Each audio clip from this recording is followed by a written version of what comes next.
All right, folks, gather round. Let me tell you about the time I spent a day as a medieval peasant.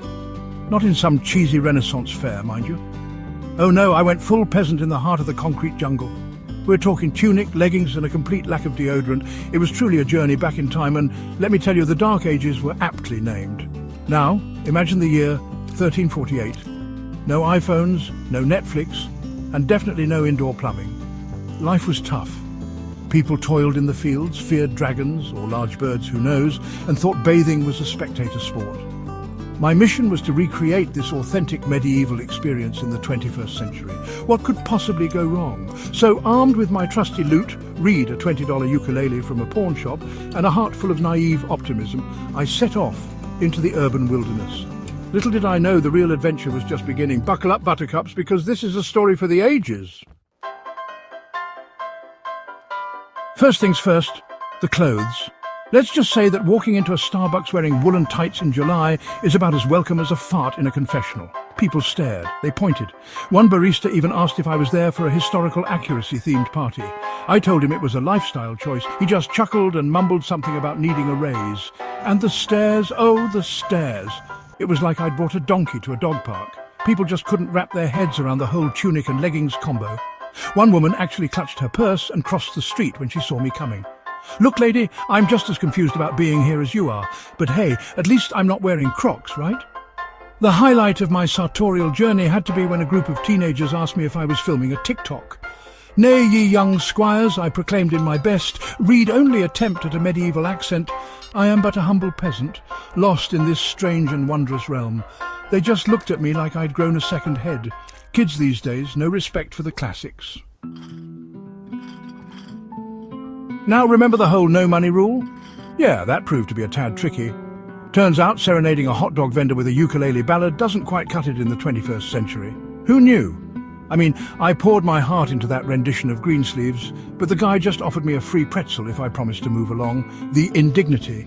Undeterred, I decided to try my luck at a local farmer's market. Surely these purveyors of organic produce would appreciate the simple life of a medieval peasant, right? Wrong. Turns out, they're just as money-hungry as the rest of us. I offered to write a sonnet about the beauty of their kale, but the vendor just snorted and said, "Cash only, buddy." The struggle was real, folks. Just when I was about to give up and raid the nearest dumpster for sustenance, I stumbled upon a kind soul at a bakery. She was charmed by my admittedly terrible lute playing and offered me a day-old croissant in exchange for a song. Victory! It wasn't much, but it was enough to keep this peasant going. Sometimes all it takes is a little music to soften the hearts and stomachs of strangers. Navigating the urban jungle in medieval garb was one thing, but trying to do it while pretending cars were fire-breathing dragons was a whole other level of ridiculous. Every time a bus rumbled by, I'd yell, "By St. George, a dragon! Flee for your lives!" Let's just say I got some interesting looks. And don't even get me started on the whole no technology rule. Trying to find my way around without a smartphone was like asking a fish to climb a tree. I ended up wandering aimlessly for hours, relying on the kindness of strangers and the occasional confused tourist map to point me in the right direction. The worst part? Missing my daily dose of cat videos. I mean, how did people in the Middle Ages survive without knowing what Grumpy Cat was up to? The mind boggles. Section 5, In Search of the Modern Shire. One of my tasks was to find a village within this modern metropolis. Now, I'm no expert in urban planning, but I'm pretty sure a village doesn't involve towering skyscrapers and people wearing suits. After much deliberation, I settled on a local coffee shop. It had a certain gathering place vibe, with people huddled over their laptops and engaging in hushed conversations.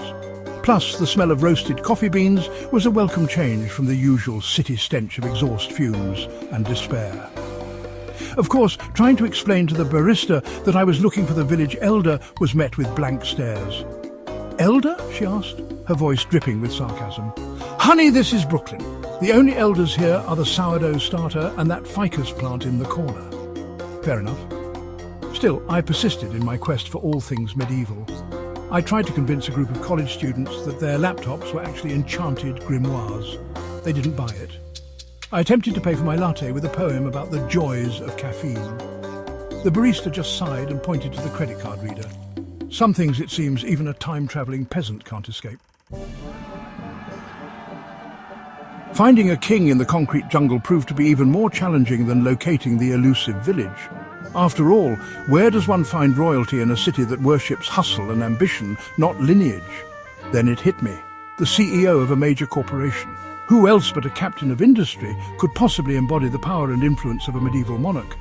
So, armed with my trusty ukulele and a heart full of false hope, I marched into the gleaming lobby of a Fortune 500 company.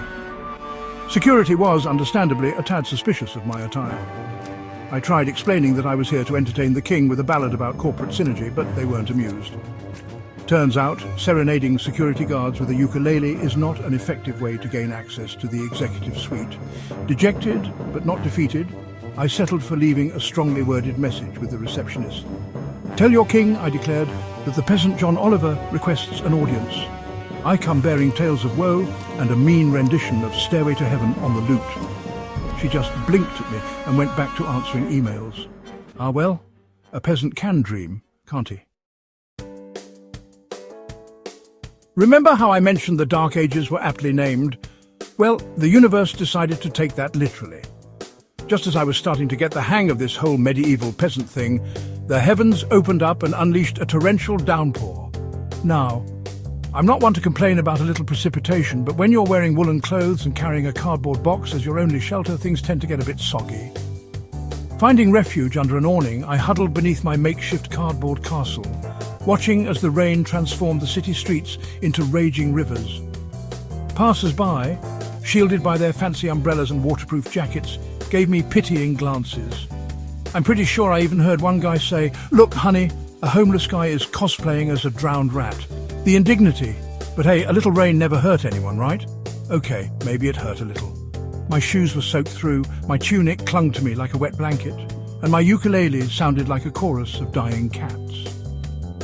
Still, as I sat there shivering and contemplating the meaning of life, or at least the meaning of dry socks, I couldn't help but laugh at the absurdity of it all. As the sun began its slow descent, casting long shadows across the urban landscape, I knew it was time for this weary traveller to return to the 21st century. My brief foray into the life of a medieval peasant was drawing to a close, and frankly, I was starting to smell ripe. Walking back to my apartment, I reflected on my day of lute playing, dragon dodging, and coffee-fueled quests. It had been an experience, to say the least. I had learned that bartering for food with a ukulele is harder than it looks, that avoiding modern technology is nearly impossible, and that wearing woolen tights in summer is a recipe for heat stroke. But most importantly, I had learned that sometimes the best way to appreciate the present is to take a hilarious, albeit slightly smelly, detour into the past. As I finally peeled off my damp, scratchy clothes and stepped into a steaming hot shower, I couldn't help but feel a surge of gratitude for the modern conveniences we so often take for granted. Indoor plumbing, you are a godsend. Electricity, I salute you. And Netflix, my old friend, how I've missed you. So, the next time you're feeling stressed about the daily grind, I urge you to try a little time travelling of your own. You don't have to don a tunic and lute, although extra points if you do, but take a moment to appreciate the small wonders of the 21st century. Trust me, a little perspective goes a long way. And hey, if you ever find yourself craving a medieval-themed adventure, you know who to call. Just don't expect me to wear the tights again. Some things are better left in the past.